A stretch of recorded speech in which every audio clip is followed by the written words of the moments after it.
bien dans son job pour parler de l'imprévisibilité des dirigeants. Alors c'est ce rapport à la fois au temps, à l'inquiétude, au contexte économique en France, mondial. On va en parler et c'est vrai que le climat est incertain. On en parle avec vous, cher Adrien Smid. Ravi de vous accueillir. Bonjour, merci de m'inviter. Vous êtes directeur conseil en stratégie d'opinion chez Ellab. Alors Ellab est connu aussi pour ses sondages politiques, évidemment. Et vous avez, à la demande de l'UNEDIC, porté cette étude passionnante sur l'imprévisibilité des dirigeants.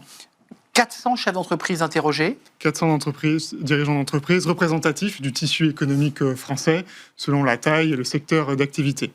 Et les résultats sont assez clairs pour les dirigeants aujourd'hui. 3 sur 4 qualifient l'environnement dans lequel évolue leur entreprise d'imprévisible. Mais ce qui est peut-être encore plus significatif, c'est la dynamique temporelle de cette incertitude. Parce qu'on le sait, un dirigeant d'entreprise, un entrepreneur, est confronté à l'incertitude de tout temps. Mais ils nous disent... Oui, c'est le propre de l'entrepreneur. C'est le propre de l'entrepreneur. Mais quand même, plus d'1 sur 2 nous dit que ce contexte, il est nettement plus imprévisible qu'avant la crise de Covid.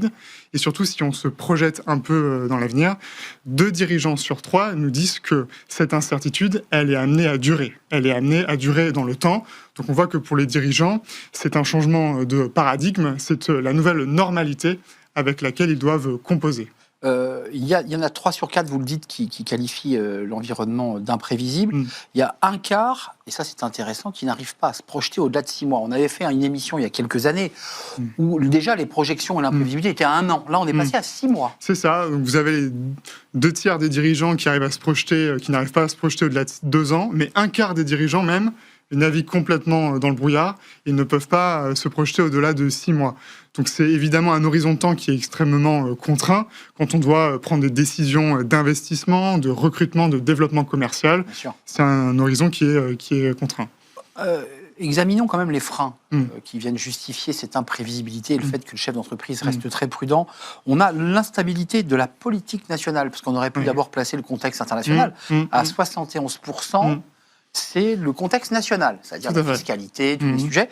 Et en 2, l'inflation, à 60%. Oui. Alors, il y a beaucoup de facteurs, évidemment, qui pèsent sur l'incertitude, mais le premier, vous l'avez dit, c'est effectivement l'instabilité politique nationale. 7 dirigeants sur 10 nous disent que ça pèse sur leur capacité à décider et à prévoir. Donc là, évidemment, on pense aux changements normatifs, de réglementation, de fiscalité, avec une Assemblée nationale, qu'on le sait, divisée.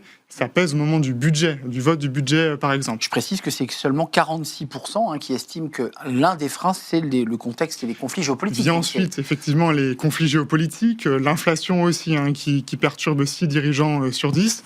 Et puis, vous avez d'autres facteurs d'incertitude, les plus classiques, les nouvelles attentes des consommateurs, les nouvelles attentes des salariés, mais aussi, pour un dirigeant sur 4, les mutations en toile de fond du monde du travail, vieillissement de la population, intelligence artificielle, mais aussi transition écologique, et puis les risques cyber qui inquiètent un dirigeant sur 4, notamment dans les grandes boîtes. Donc vous voyez, il y a beaucoup de facteurs qui pèsent sur l'incertitude, mais moi ce que je retiens vraiment, c'est que ce qui pèse le plus sur l'incertitude côté dirigeant, ce sont les facteurs sur lesquels ils n'ont pas de prise, ils n'ont pas le contrôle, la maîtrise. Oui, encore que 71% considèrent que la politique nationale, je me dis qu'on peut quand même peut-être faire quelques efforts. On a un peu de prise, peut-être. Enfin, l'élection présidentielle réglera peut-être quelques sujets. J'en sais rien. 2 sujets importants dans votre étude. Le maintien du niveau d'investissement. Il faut préciser que dans ce climat d'incertitude, ils maintiennent leur niveau d'investissement. Ça veut dire que dans l'incertitude, ils restent optimistes. Ils restent relativement optimistes pour l'avenir, mais parce qu'ils ont déjà réduit l'investissement l'année écoulée. En fait, face à cette incertitude, les dirigeants arbitrent et le maître mot, c'est la prudence. Ils ont arbitré sur 3 leviers. Le premier, ils identifient davantage les risques qui peuvent peser sur leur entreprise. 7 dirigeants sur 10 le font plus qu'avant. Le deuxième levier, c'est évidemment la maîtrise des coûts. 6 dirigeants sur 10 ont reporté ou réduit leurs investissements. Ou alors, ils ont tout simplement modifié leur prix de vente, ils ont renégocié des contrats fournisseurs. Et puis, le troisième levier, c'est évidemment les ressources humaines.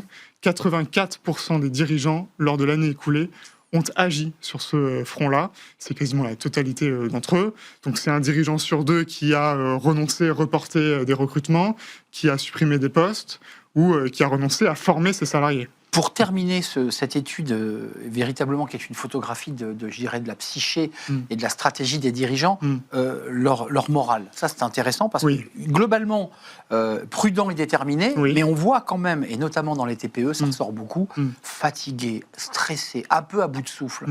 Effectivement, on le voit, hein, leur état d'esprit est très contrasté.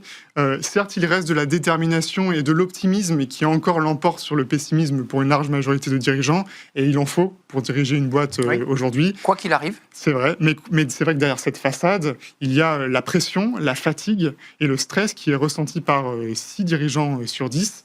Et en fait, ce qui est intéressant, c'est qu'on voit que lorsque l'incertitude dure, lorsqu'on a le sentiment que l'incertitude va durer, se prolonger dans le temps, c'est là où on est davantage sous pression et stressé. Donc c'est pas tant l'incertitude qui stresse, qui fragilise les dirigeants, mais c'est le sentiment qu'on ne va pas en voir le bout, qu'on ne va pas voir la lumière au bout du tunnel. Sans faire de métaphore rapide, c'est un peu l'effet canicule. Une journée de canicule, c'est pas trop fatigant, mais 10 jours de canicule, ce qui ressemble finalement à ce rapport à l'instabilité, c'est éprouvant pour les nerfs et pour le maintien. Et je le mettrai en adéquation avec les défaillances d'entreprise dont on parle beaucoup. Absolument. Merci Adrien Smith d'être venu nous éclairer sur au-delà de l'imprévisibilité, je dirais le moral des dirigeants et leur action, à la demande d'ailleurs de l'UNEDIC, qui est une étude UNEDIC sur 400 chefs d'entreprise et dirigeants, directeur conseil stratégie opinion chez Elab. C'est un vrai plaisir de partager ce moment avec vous. Merci à vous. On tourne une page. On s'intéresse au DRH de Netflix. C'est un grand entretien. Alors c'est un métier évidemment Netflix qui fait rêver, plateforme de cinéma, de films que vous regardez probablement régulièrement. Comment on recrute? Comment ça marche chez Netflix, c'est-à-dire en coulisses, derrière l'écran? Et bien justement, on accueille le DRH de Netflix.